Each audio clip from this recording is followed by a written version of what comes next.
I think that this is one of the best branded AEW pay-per-views. The gear graphics, I think, are just a really simple way of communicating, and I think that they looked really cool. They also had on the ring skirt, on the front was a video board, and then the fences behind the barriers were also a video board right behind the ring, so it created a very deep look. Like it made it feel less cramped, and I'm sure that's because the Kia Forum is also just a bigger venue than they sometimes have. But I thought that it did a really good job of really elongating and kind of making the place look full. So we start with Jay Lethal versus Eddie Kingston for the ROH Championship. Jay Lethal comes out with his usual goon squad. Jeff Jarrett, Satnam Singh, Sanjay Dutt, Karen Jarrett. They all walk down the ramp with him. He's in his usual red and black, but it's a good outfit. Eddie looks great with the 2 belts, carrying them both. It's a pretty big sleigh because he also has the New Japan Championship as well. Stokely Hathaway's on commentary for this match, which is great because he hates Eddie Kingston, so it ends up being very, very funny, very, very fun. I loved it. I didn't have a lot of expectations going into this, just because I could see Jay Lethal winning the championship, obviously, but I could also see them keeping Eddie as a double belt kind of guy, so wasn't sure what I thought. The things that I liked, Eddie came in swinging, pew, pew, pew, pew. There was a 3-way little walk that they do with Jeff Jarrett, Sanjay, and Jay Lethal. Jeff and Sanjay got on the aprons on the other side. It just was very funny. I liked it a lot. Jay does a super fast overhead belly to belly suplex at one point, and I just love that. It was so fast. It looked great. Karen Jarrett, honestly, this match, she grew on me a lot. I ended up really liking her in this match because she was just yelling and talking, and then she's yelling at Tony Schiavone. It ended up being very, very fun, and yeah, I really liked her role in this. So there is a slow fighting crawl towards the guitar at one point that's sitting on the apron between Eddie and Jay, and they're pushing each other back, and then all of a sudden, guess who comes out? Ortiz. Yeah! Ortiz grabs the guitar, turns around, slams Sanjay over the head with it. Eddie ends up pinning to win. He retains, and he looks so happy in the middle of that ring. And he is just grinning, and Ortiz is there, and they walk back together, and it's great. Before they walk back, Eddie steals a microphone from RJ City, who is standing with Renee. I thought it was very funny that he didn't steal the microphone from Renee. Stokely is walking over, and he just does his usual thing, talking to the people. He calls Stokely bald, and then leaves with his championship. So I thought that was just a really great starting match. I didn't start the pay-per-view, but I'm counting it as a starting match. So next we have Claudio Castagnoli and Buddy Matthews, and there is the usual gorgeous, enchanting House of Black entrance for Buddy, which I love. I've said this before, Buddy consistently has some of my favorite gear. I just really love the shape of his shorts. I think that it is just fantastic. So, I always like those. It's just kind of the jagged Claudio comes out in what looks to be purple, but it isn't quite purple. I'm gonna go with indigo, but it might be a slightly different color in person, so you'll just have to trust me.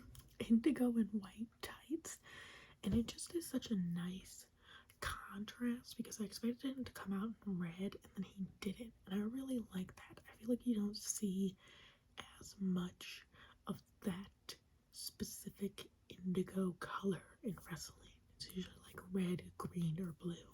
So I like that. I expected Claudio to win this one. This is where I'm gonna be a little bit of a hater for a second because they have this match, and even though this match was booked, I actually can't remember. For some reason, I thought that this. I actually don't think so. I was gonna say that I thought that this match was booked before Yuta and Buddy had their match, but I actually don't think so. I think that that is incorrect. From Friday, I think that this was booked because of, which actually strengthens my point. I think that there is just the teeniest bit of Yuta fatigue in the way that sometimes it feels like the Blackpool Combat Club is like cleaning up his mess, which I don't like to say.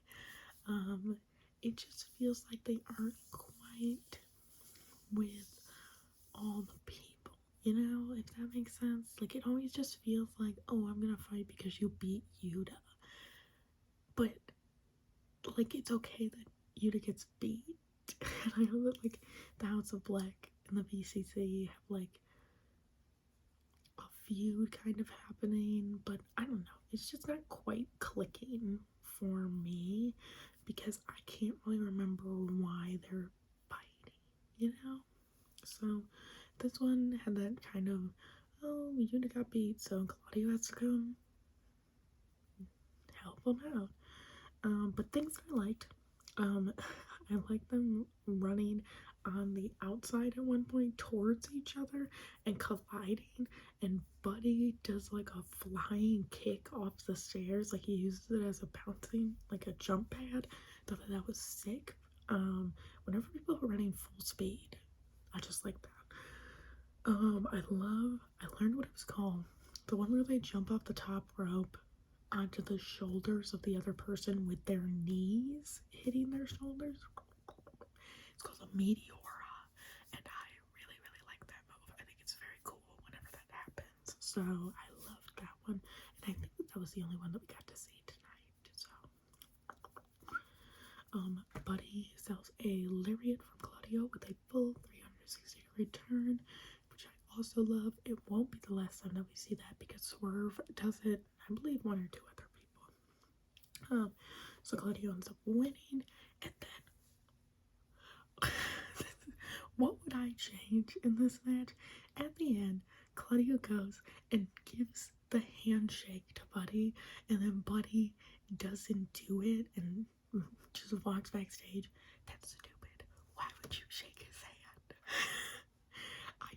I'm so sick of everybody shaking hands, and that them not shaking a hand means that they're like a terrible person or whatever. You just fought in a match and he kicked you off of the steps. Like, I'm getting so tired of shaking hands. I feel like we're like too into this like code of honor thing, and I truly do not care one bit. Okay.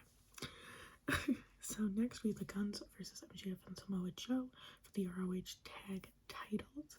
Samoa Joe is replacing Adam Cole, who is out with a knee injury or foot injury, which we'll get to in a bit because I don't believe him. So the Guns outfits are perfect as always. I love that for pay-per-views they're like, how shiny can we be? Because I agree that should be your mentality going into pay-per-views. And then Joe comes out in yellow and black split shorts, and then MJF also comes out in yellow, so they're matching. I love that. He is in yellow and purple for Lakers colors, because I guess the Lakers used to play at the Kia Forum. I don't watch basketball. He comes out with a robe with the purple feather boas. It's gorgeous. And then he has 365 on the back because if he retained the championship that night, it would be his 365th day as champion at midnight. Expectations. I was sitting there and I was like, I don't know, can MJF do this again? You know, is Joe going to betray him? Is he going to do some shenanigans? So we kind of get what I liked, which was MJF goes, I don't need any of your help. I don't need any help from you. And then Joe tags himself in. I thought that was very funny. Colton does this swing around the ring post into like something else. It just was funny. I liked it. I like that the Guns yell and talk the whole time because I feel like it adds something to the match. MJF at one point pretends that he's going to do a kangaroo kick, and then he doesn't, and then he tags Samoa Joe in, and everybody thinks that they're going to do the kangaroo kick, but instead MJF goes, who wants a muscle buster? So they both do a muscle buster, and then later on we hear Adam's music start playing. Adam Cole. Adam comes on crutches, which distracts the Guns for long enough to have Samoa Joe end up grabbing hold of one of them, choking him out, and they end up tapping. MJF is gone and he's hugging Adam and he's so excited to see him, and I think that it was so important that Joe got the tap on this one to show that MJF really has evolved and changed as a person in a way that the thing that's most important to him, wrestling, he got distracted from because his friend showed up, which I thought was very wonderful. And then afterwards, the Guns start, Samoa Joe has walked away, the Guns start beating up MJF and take a chair to his knee, and Adam can't do anything except watch. He actually gets stretchered out and loaded into an ambulance, and that is where the pay-per-view starts. So, first up, we have Christian Cage, Nick Wayne, Luchasaurus versus Sting, Darby Allin, and Adam Copeland. Christian gets a wild entrance where he gets the countdown 10, 9, 8, 7, 6, 5, 4, 3, 2, 1. But each of the letters has an adjective like courageous, giving, thankful, and he has like a children's choir that is singing him out, and it's kind of haunting. It was very funny. I ended up really liking it. Then we have Ric Flair's entrance. I don't think I've gotten a chance to talk about Ric Flair on here yet. I didn't watch wrestling growing up, so I have no emotional attachment to Ric Flair. So what I know Ric Flair from is from sexually harassing a flight attendant. So I don't love to see him on TV, especially since he has already had his so-called last match. I get that he is Sting's friend and that they had overlaps in their careers and wooing and all that stuff, but you know, not my thing. So I could live without him. I thought it was kind of cute when he showed up, and Sting seemed genuinely surprised to like see his friend, but not for me.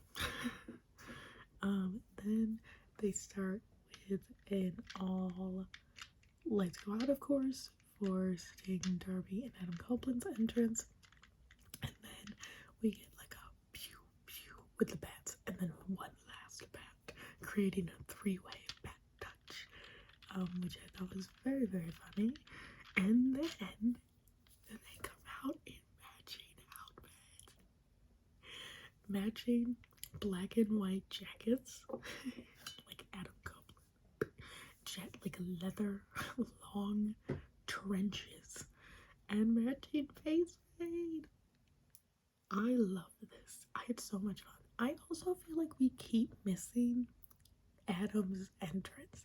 Like every time we cut to him running to that corner, it's always late. I always see like the end of him running, and it's like, why are we used to this by now? Like we missed it when he came in to the company. So, you know, Steve-O was there. Got to him in the crowd. I expected Sting to win because I kind of don't think that Sting is going to be losing a lot of matches on his little retirement tour. What I liked, everybody kept singing Adam's song as they like entered the match. I thought that was very cute. At one point, Nick tried to kip up, like, you know, off of his back, and Darby just like pulled him back down by his neck, and I was like, that's sick. Sting was like mugging to the audience when he went to tag in Adam, like made it very long. I just thought that was funny.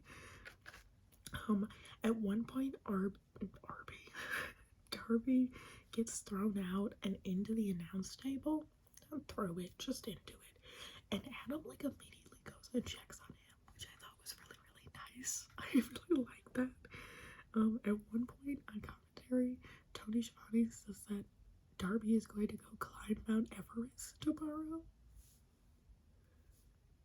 Cool. Good for him. Adam absolutely throws Nick Wayne at one point, which I just thought was really, really funny. And then Sting launches himself at Luchasaurus and Nick. Like, he's doing the retirement tour. So, I had to laugh at that. And then a few events happened in quick succession that I did like. So, Ric Flair is on the outside. Christian is doing his usual stuff. Ric Flair takes off his suit jacket to reveal a suit vest and a t-shirt. Him and Christian get in a fight. Then Christian punches him in the crotch. Ric Flair sells that. He's on the ground crying. Christian then accidentally hits Luchasaurus with the belt in an attempt to help his team cheat, realizes what he has done, and then runs out of the match, allowing the other team to win. So that was fun. And then they're all celebrating in the ring. They do a very long thing because it's Sting's last time wrestling in California. I think in California, they said. Like the whole state. And then they cut to Sting's son, who is standing at ringside, which I thought was very, very sweet. Next, we get a DraftKings ad. And I talked about this last time. If I am paying $50 for a pay-per-view, I don't want to see any ads. And I count this as an ad because it's not just like Excalibur saying it at the desk. We cut to commercial, and I hate that. And I think that they should take that out because it makes me angry for real, and it is one of two that we are going to get. Next, Jay White comes out with Tony Schiavone and Bryce Remsburg. Tony basically tells Jay to shut up because Jay is very excited because now that MJF is injured, they're going to have to cancel the match, meaning that Jay will become the actual champion. As they're saying that, though, Adam Cole comes out on his crutches, says, I'm not going to let him lose like this. I talked to Tony, he said that I can wrestle. Now, obviously, he's on crutches, and his foot is in a boot, so we will have to see how that goes, but we are getting Jay White versus Adam Cole, baby. Next, we have Orange Cassidy versus Jon Moxley for the International Championship. Hook comes out with Orange, which is very great. Expectations. I expected Orange to lose. I didn't want him to, but I did kind of think that we might get to that point, which sucked. Of course, we have Jon Moxley biting Orange Cassidy, and whenever they bite somebody on the head, it just looks like they're kissing. We get a double flip off from Orange to Mox, which I loved. I thought that was great. We get Cassidy launching himself out of the ring onto Mox. We get red rum because Hook is out there with him from Orange Cassidy, which is great. Hook is clapping. It's the happiest I've ever seen him on TV. And then Mox ended up losing because there were 5 orange punches and a beach break, and then Orange retains the title. I thought that was so fun. I thought it was a great ending. And then Trent comes out to like celebrate, but I kind of like, I don't remember Chuck. I wrote down where is Chuck. So who knows? Things that I would change. I just hate whenever they take off the turnbuckle pad, because all that I can remember is when Cash Wheeler had the hook go through his arm. So it's just not my thing. Next we have Toni Storm versus Hikaru Shida for the Women's World Championship. I expected Shida to retain, but I kind of wanted her to, so we'll see how that goes. Toni's outfit is amazing. It has white lace on the sides and then black in the middle, and then Shida comes out with like a Mardi Gras feathered collar. It was great. It looked amazing. Things that I liked: Mariah May is standing backstage watching the match, looking on in pain whenever Toni Storm gets hit, which I thought was very cute. Very, very nice touch. Toni does a very long wind up to a punch, like cartoony kind of a wind up. There is her heels sitting on a tray that Luther brought out with him, and she gets one taken away by Aubrey, and then as Aubrey has her back to her, she pulls out another second surprise heel, which I thought was very funny. And then we have Shida is hurting her ankle, which gets an immediate payoff into Toni grabbing it in an ankle lock, which I really liked. Shida beats up Luther for a hot second. Toni then takes the mirror tray that her shoes were on, shoves it down the butt of her shorts, and then readjusts it, and then does her hip attack to Shida in the corner with the tray in her butt that then stays there after she wins the title as she walks out of the arena. That's camp. That was just wonderful. Stupendous. I love that so much. Toni is laying down in the center of the ring, crying, clutching her title as Mariah May comes and brings her flowers. Stupendous. Perfect match. No notes. It was great because Shida lost and I wasn't even mad. Now, I think that what makes Toni's character so great is despair.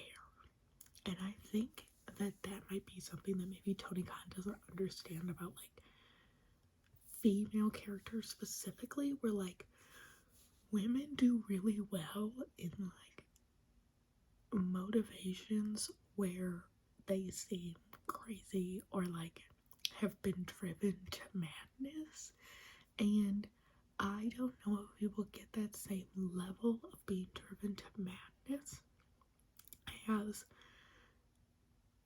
before when she didn't have a title. So I'm interested to see how that happens and what happens. So next we have Kingston versus Relaxation, Ingobernables versus FTR versus Ricky and Big Bill in a ladder match. This is great. I'm not gonna have a lot of call outs just because they're ladder spots, so just like they're all great. I had a lot of fun with this match. King of the Black Throne come out in all black as always with that beautiful entrance. They look fantastic. Relaxation wins best dressed of the night because they bring out a child in a Rouge Bowl mask. and that just wins. That slays. And then, honestly, I'm gonna be mean for a second. Ricky's outfit was kind of boring. Sorry. What I liked, Ricky at the beginning of his entrance climbed the ladder to do his, like, instead of the ring ropes,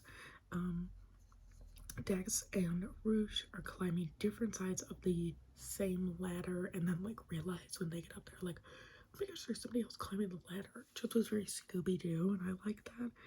There are 3 consecutive flips just onto, like, a big pile of all of them.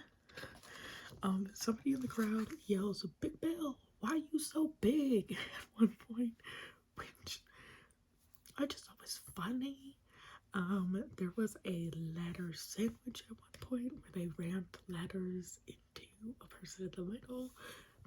I thought that Ricky was missing from quite a bit of the match, especially as a reigning champion, but then he has his comeback. Then everyone is on a ladder at one point, all climbing, facing each other, and they're fighting over the titles. And then Bill catches Ricky from falling, pushes him back up, climbs and unties, and then they retain. That was a really great ending to the match. Just very, very, very fun overall. I had a really good time, about the ending that I expected, but I'm excited to see what Bill and Ricky continue to do with the titles. So, next we have Julia Hart, Chris Statlander, and Sky Blue. I don't know if they meant to do this, but they look amazing together. So Julia's in all red. She comes out at first in a big trench, and then underneath she has this big broken heart graphic on her leotard.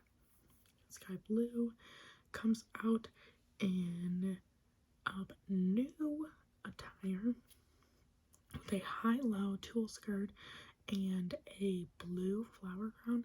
To me, it was a little bit too bridal. I would like to see her refine that just a little bit more and maybe just find it, because honestly, I don't think that she should go black. I think that she should go like navy or like a deep jewel toned blue. And would love to see it be a little bit more subtle than just like automatically having to be black, because I like the idea of seeing what the mist does to each person's personality. So interested in that. We get Chris in a Dodgeball the Underdog Story outfit, so big Ben Stiller fan. But when they're all in the ring together, it's red, blue, and purple, and it's just so striking and beautiful that I loved it. I thought it was great. They do kind of like a belt graphic of them like putting together the belt in like a just like a digital way. I don't know. I thought it was cool. I feel like that was the only time that I saw it though, but I might have just not been paying attention. Chris is still convinced that she can break Sky out of her trance, saying like you're not Sky, which I really liked. I like that it doesn't seem like Chris is giving up. Stat is like flipping and spinning Sky around herself, which I love. Chris takes a crazy bump on the floor. When Julia pushed her off a post, like she just like fell.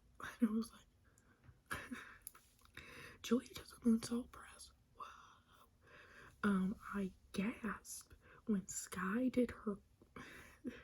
Chris like has Sky up, and then Sky like crawls over her to transition into her code blue. It was just great. We get 4 deadlift German suplexes right after each other, and Tony goes, I think it was Tony, looks at Taz on commentary and goes, you could call her a human suplex machine, and Taz was like, oh, no, wait, which I thought was very funny. Julia ends up winning, and I love this because she is so smug about it. Like, she's laughing in all their faces and pointing and going, I won. And I just love that so much. I thought it was just so great.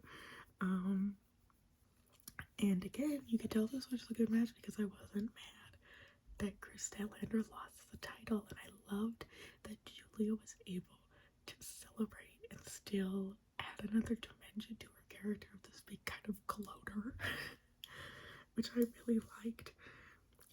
If AEW were not cowards about intergender matches, we could watch her slowly gain like a faction of evil girls who she misted and then fight Malachi for control of the House of Black. But they're not gonna do that because they're cowards. But I wish they would. So that was just another really great match that I had a really good time with.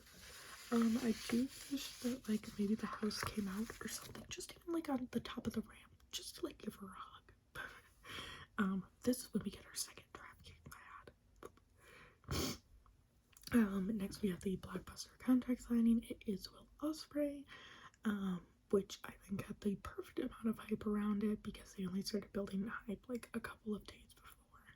So it could be somebody who we kind of expected, which is what Will Ospreay was. So I thought it was nice that he said that he was going to finish with New Japan. At one point he mentions that he's 30, which I would not have guessed, so news to me. Next, we have Swerve Strickland versus Hangman Adam Page in a Texas death match, and I have some things to say about it that might be unpopular, so I will preface myself. But the entrance for Swerve is impeccable. This is the kind of pageantry that I like to see from a pay-per-view. Okay, I thought it was just perfect and spectacular. 4 girls all dancing to Swerve with Prince Nana dancing in the middle of them. I thought it was great. I thought it was great how commentary spun it by saying that it was incredibly disrespectful to Hangman because it made it really feel like it was part of the world. Swerve is in red and black, which is great. They start right away because Hangman has no entrance. He just goes and tackles Swerve and like immediately starts stapling him with a staple gun, which I did think was interesting and inventive. And then he staples a piece of his child's artwork to Swerve's face, which again, unique and inventive. I like that. Then he drinks Swerve's blood, and I already get nervous when there is an open wound because of like diseases, just in general. And so it made me a lot more worried when it was going into somebody's mouth. Gross. And I know that like that's the point, but I will never be able to fully get myself out of my head of like these are real people and get into that character space because I'm just so I just get too worried about them, which is like kind of stupid, I know, but like that's why I kind of can't do death matches sometimes because I just keep being worried. So I like that Nana went and grabbed scissors to unduct tape Swerve's hands together, which Hangman had done. Swerve staples himself to show that it doesn't have an effect. I like that. Thought that was super cool. There is a moonsault with a barbed wire chair. That was sick. A broken glass on the back, poured onto the back of Hangman that Swerve jumps onto with his stomach. Babe. Then off the top rope, through the chairs to the barbed wire, Brian Cage comes out, beats up on Hangman for a little bit. Prince Nana ends up going through a table because he was interfering. I thought that was very fun. they have a single block setup that Hangman goes into, and it's solid. And then later on, Swerve grabs it, throws it at Hangman, and it disintegrates. That was a beautiful visual. And then Swerve ends up walking up the ramp by himself after he wins the match. And I just thought that that was great. Things that I did not like: drinking his blood. And about halfway through, I said, I actually don't think that I can watch this for real. And then at one point, Swerve chokes Hangman with a chain and basically hangs him. And I know that it's like a trick, but I still felt like it. What I would change, I think the dancer should have come out at the end and just started dancing. I think it would have been funny, but I understand that was definitely the correct decision to make. So, but I just want to reiterate, I think that sometimes people confuse not respecting performers with not liking a match.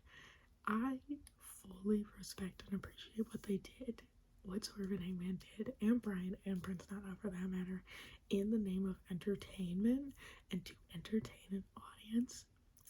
I just didn't like certain parts of it. And again, that's because I will never be able to fully remove my knowledge that these are real people and like these are real things that are happening to them and like that they might have real life consequences. So that's like my kind of big thing to take out of this. Again, I thought it was great. I think that it told a story well. That those kind of matches really tell a story and are instrumental into separating AEW from other promotions. So I don't think that they shouldn't have done it or anything like that. I just didn't like it the whole way through. And like genuinely was like, I might have to turn this off. I'm glad that I didn't, but it did freak me out a little bit. Now, that's not to tell you that you can't like it. I texted my friend right away when he drank that dude's. I was like, yo, this wrestler just drank this other dude's blood. And my friend was like, maybe I have to start watching wrestling. Like, it's just different people. Next, we have the Golden Chicks versus the Young Bucks. The Young Bucks gear with their faces on it, I really like. I think that that's great. And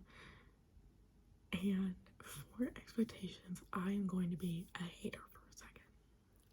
I don't know why Chris Jericho is in this.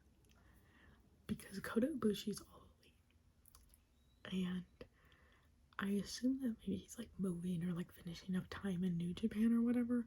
But I would have put this storyline on hold until Kota got here. Because then I actually feel like you could have had this like years long storyline where like Kota comes back and they all think that they're gonna be like the elite again, and then Kenny starts spending a lot more time with Kota and the Young Bucks get jealous, and that's like an actual heel turn. Because as it stands right now, I'm kind of not against the Bucks being mad that their friend is partnering with a guy who used to partner or wanted to partner with Don Callis, who brought them so much hate. Like, I think they're being annoying, but I don't think that they're necessarily wrong in their opinion. And I think that if you had something like Kota in there where they just seem like jealous friends, it would be way easier to read it as like a heel turn and be like, well, that's like ridiculous. Like, it's actually ridiculous that you think that because they're just being jealous. And I feel like that is so much more compelling than just trying to paint the Young Bucks as in the wrong, but it's not quite there. I think it's way more compelling for them to just be wrong and for them to just kind of be a couple of bad people for a second who are being bad friends. So, things that I did like though, I actually did end up liking the match. I don't think that some people like the match, but I like the match. Omega ends up stopping Chris at one point from hitting Matt, which I really liked to show that obviously Kenny is still with his friends. I like how mean the Bucks are being, like very taunting, Jericho slices his arm open on the stairs, which is crazy. Looks gnarly at one point, and the Bucks automatically focus. Already their focus is on Jericho, but now it's on his arm, which is so he can't do the Judas effect, which I just realized for the first time after I saw one of the Bucks do it in this match is an elbow. I always thought it was just like an arm, just like boom, it's an elbow. So whoops. I like that Kenny ends up grounding Nick at one point.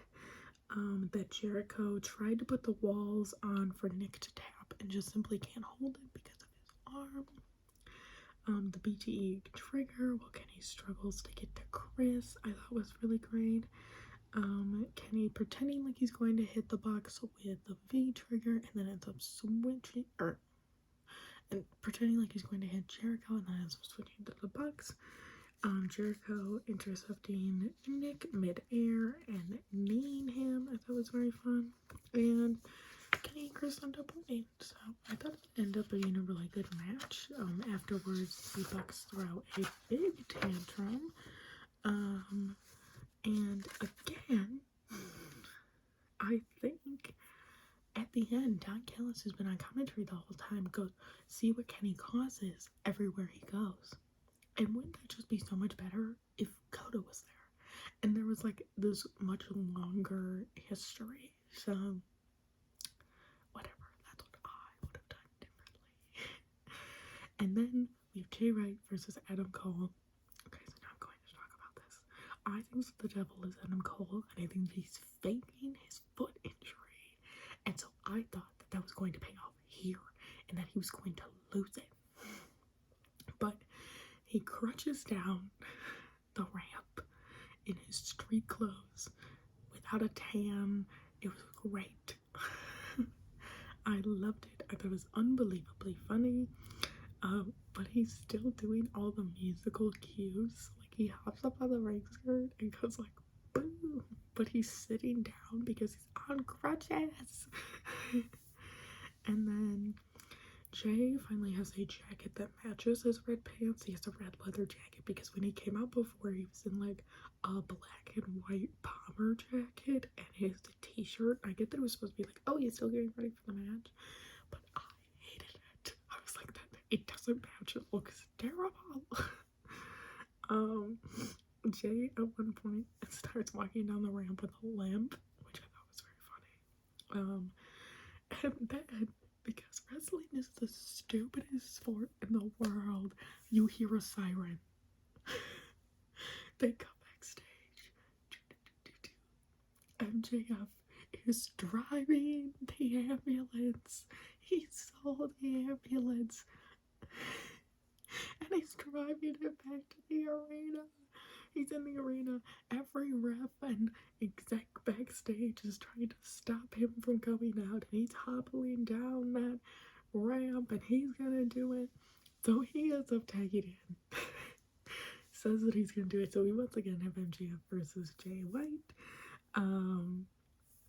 The Guns are of course trying to interfere, end up getting caught with a chair once again, gets thrown out. I love seeing people get thrown out. He teases a kangaroo kick, then does it with his leg that he is selling the whole time. There is truly something so poetic about watching him grab his leg and like cry out in pain every time he does a move, when he has stated before that wrestling is the only thing that he loves, and that right now it is bringing him so much pain. Perfect.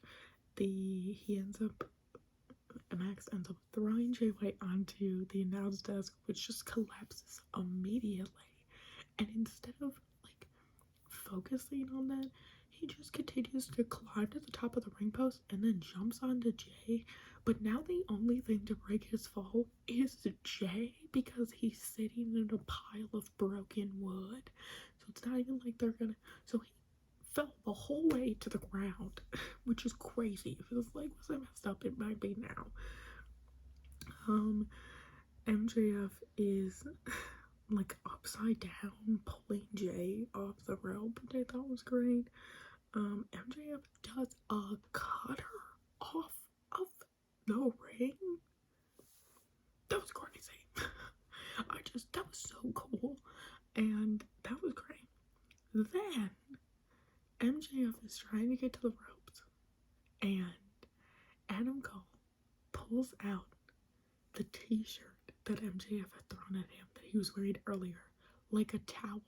And I was like, oh my gosh, it's actually so much worse than Adam just betraying him or losing it. We're mirroring the 2019 towel incident between MJF and Cody Rhodes. I was like, this is actually, I'll cry. This will for real ruin my night. Luckily, he does not throw in the towel. And then